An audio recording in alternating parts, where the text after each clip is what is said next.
Hi friends, welcome to market GM. நான் உங்கள் கணேஷ். எல்லாரும் எப்படி இருக்கீங்க ஃப்ரெண்ட்ஸ்? எல்லாரும் நல்லா இருக்கீங்களா? இன்னைக்கு நம்ம எம்டிஎஃப் பற்றி பார்க்க போகிறோம். அதாவது மார்ஜின் ட்ரேடிங் ஃபெசிலிட்டின்னு சொல்லுவாங்க. இந்த விஷயத்தை எல்லா புரோக்கர்ஸும் இப்போ தங்களோட கிளைண்ட்டுக்கு தர ஆரம்பிச்சிட்டாங்க. ஓகேவா?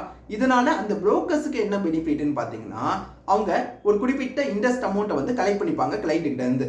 ஓகேவா? கிளைண்ட்டுக்கு என்ன பெனிஃபிட்னு பார்த்தீங்கன்னா, ஒரு கம்மியான அமௌண்ட்டை வச்சுக்கிட்டு, உதாரணத்துக்கு ஒரு 25,000 வச்சுக்கிட்டு அவங்களால 1 லட்சத்துக்கு மதிப்புள்ள ஷேர்ஸை அவங்களால வாங்க முடியும். ஓகேவா? இதுதான் கிளைண்ட்டுக்கும் புரோக்கருக்கும் இருக்க பெனிஃபிட். இந்த விஷயத்தை இன்னும் சிம்பிளா சொல்லணும்னா, இப்போ நம்ம முன்னாடிலாம் வெளியே கடனை வாங்கி அந்த அமௌண்ட்டை இன்வெஸ்ட் பண்ணுவோம், இல்லை ட்ரேட் பண்ணுவோம். அதே விஷயத்தை இப்போ புரோக்கரே செய்ய ஆரம்பிச்சிட்டாங்க. அவங்க எப்படி பண்றாங்கன்னா, நம்ம வாங்குறோம் பார்த்தீங்களா ஷேர்ஸ், அந்த ஷேர் மேலே கடனை நம்மளுக்கு கொடுக்குறாங்க. இதுதான் விஷயம். ஓகேவா? இப்படி பண்ணும்போது எல்லா ஷேருக்கும் அவங்க கடன் கொடுக்குறாங்களான்னு பார்த்தீங்கன்னா கிடையாது. சில குறிப்பிட்ட ஸ்டாக்ஸ்க்கு மட்டும் தான் அவங்க கடன் கொடுப்பாங்க. அதுவும் ஒவ்வொரு ஸ்டாக்குக்கு தகுந்த மாதிரி மாறும். இப்போ உதாரணத்துக்கு சொல்றேன், கோல்டு பீஸ் இருக்குன்னு வச்சுக்கோங்களேன், அதுக்கு அதிகப்படியான கடன் கிடைக்கும். அதுவே ஐடிசின்னு வச்சுக்கோங்களேன், அதுக்கு கொஞ்சம் கம்மியாக கிடைக்கலாம். இதே வேற ஏதாவது ஒரு ஸ்டாக் இருந்துச்சு வச்சுக்கலாம், ரொம்ப ரொம்ப பிளக்சுவேஷன், பிரைஸ் பிளக்சுவேஷன் இருக்கிற ஸ்டாக்னு வச்சுக்கலாம், கொஞ்சம் ரிஸ்கான ஸ்டாக்னு வச்சுக்கோங்களேன், அதுக்கு கம்மியான கடன் கிடைக்கும். ரொம்ப சின்ன ஸ்டாக்கு, ஒரு சின்ன மார்க்கெட் கேப்லே இல்லாத ஒரு கம்பெனினா அதுக்கு கடனே அவங்க கொடுக்க மாட்டாங்க. ஓகேவா? உங்களுக்கு புரியுது அந்த கான்செப்ட்?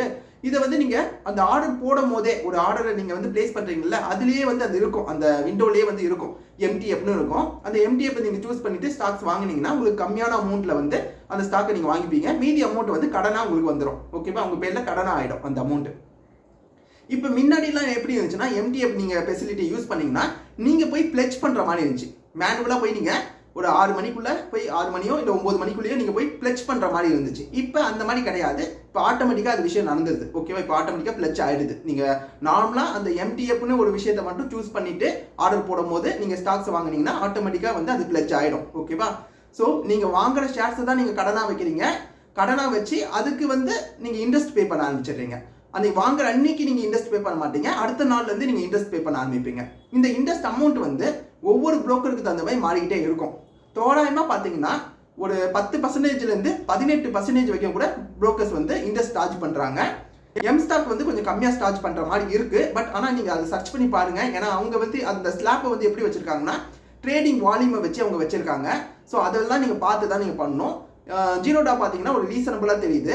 அப்ஸ்டாக்ல போய் பார்த்தீங்கன்னா அவங்க ஸ்லாப் 40,000க்கு 40 ரூபாய், 80,000 பண்ணீங்கன்னா 80 ரூபாய், அந்த மாதிரி அவங்க வச்சிருக்காங்க, ஸ்லாப் மாதிரி வச்சிருக்காங்க.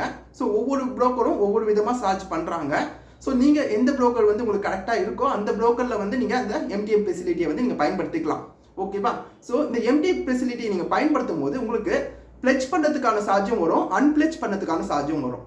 அதையும் நான் சொல்லிடுறேன். நீங்க ஒவ்வொரு வாட்டியும் ஸ்டாக்கை கடன் அடமானம் வைக்கிறீங்கல்ல, அந்த அடமானம் வைக்கும் போது அதுக்கான ஒரு சார்ஜ் வரும். அதே மாதிரி அடமானத்திலிருந்து வெளியே எடுத்து வரீங்களா, அதுக்கான ஒரு சார்ஜ் வரும். இதுவும் அடிஷனலா உங்களுக்கு வரும். எப்பயுமே இந்த எம்டிஎம் ஃபெசிலிட்டியை நீங்க பயன்படுத்தும் போது மொத்தத்துக்கும் பண்ணிடாதீங்க. அதாவது உங்ககிட்ட ஒரு 25,000 இருக்கு, அதை வச்சு உங்களால 1 லட்சத்துக்கு கடன் வாங்க முடியும்னா, அதாவது கடனுக்கு அந்த ஷேரை வாங்க முடியும்னா 1 லட்சத்துக்கும் வாங்கிடாதீங்க.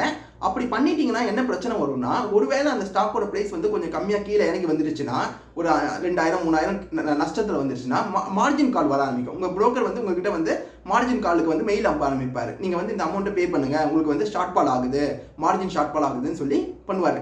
அப்படி நீங்க அந்த அமௌண்ட்டை கட்டலைன்னா, ஒருவேளை அந்த மெயிலெல்லாம் நீங்க கவனிக்கலன்னா ஆட்டோமேட்டிக்கா அவர் ஸ்கொயரா பண்ணி விட்டுருவாரு. நஷ்டத்திலே உங்களை ஸ்கொயரா பண்ணி விட்டுருவாரு. அதனால நீங்க 25,000 வச்சு 1 லட்சத்துக்கு ஸ்டாக் வாங்க முடிஞ்சிச்சுன்னா அப்படி பண்ணாதீங்க. வெறும் 20,000 வச்சு 80,000 ஸ்டாக்கை வாங்குங்க. புரியுதா நான் உங்களுக்கு சொல்றது? அந்த மாதிரி பண்ணுங்க. அப்படி பண்ணீங்கன்னா அது உங்களுக்கு ஓரளவுக்கு அந்த 5,000 ஒருவேளை உங்களுக்கு ஏதாவது லாஸ் வந்துச்சுன்னா அதை கவர் பண்ணதுக்கு யூஸ் ஆகும். ஆனா இந்த கான்செப்ட் சரியான ஒரு கான்செப்டா கேட்டீங்கன்னா கிடையாது. இது ஒரு தப்பான கான்செப்ட். ஓகேவா?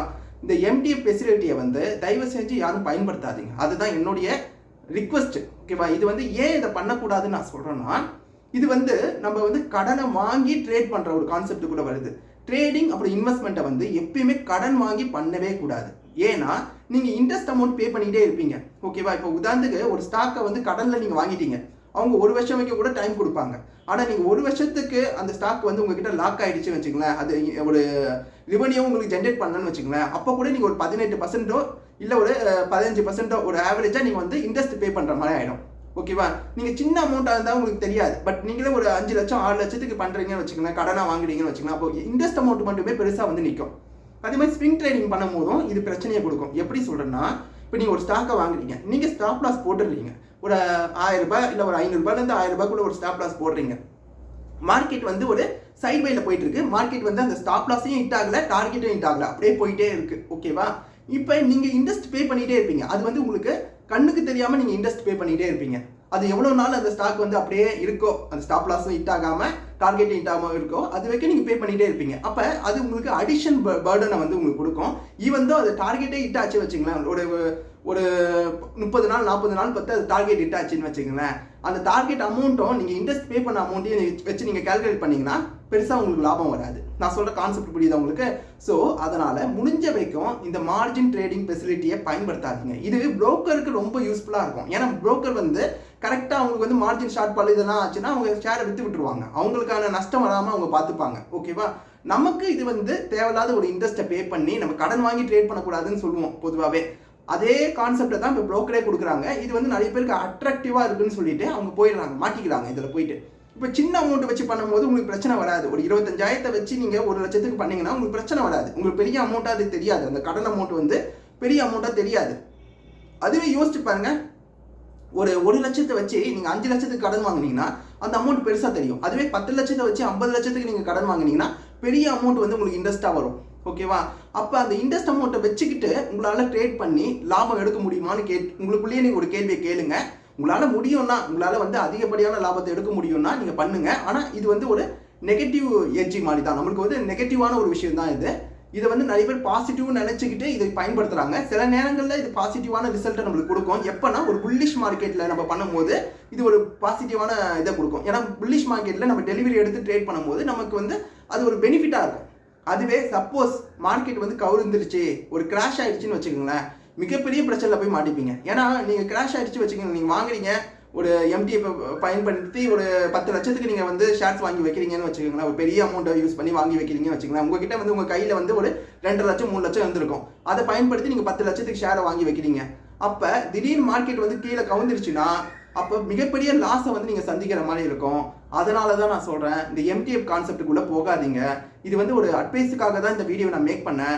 அதனால் இந்த வீடியோ உங்களுக்கு பிடிச்சிருந்தா லைக் பண்ணுங்கள். மறக்காமல் நம்ம சேனலையும் சப்ஸ்கிரைப் பண்ணிக்கோங்க. Take care, bye by.